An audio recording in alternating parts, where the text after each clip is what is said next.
તો ખેડૂતોના હિત માટે રાજ્ય સરકારનો નિર્ણય, કૃષિ મંત્રી રાઘવજી પટેલનું જાહેર અગત્યની બાબત નિયમ 74 હેઠળ નિવેદન। કૃષિ યાંત્રિકીકરણ યોજનાના લાભાર્થી ખેડૂતો માટે આ નિર્ણય લેવામાં આવ્યો છે।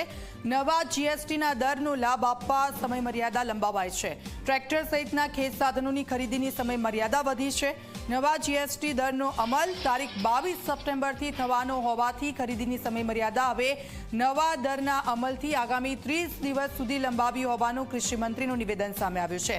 સરકારના નિર્ણયથી રાજ્યના 1 લાખ ખેડૂતોને તેનો ફાયદો થશે। ખેડૂતોને 35 થી 45 હજારનો નાણાકીય લાભ થશે।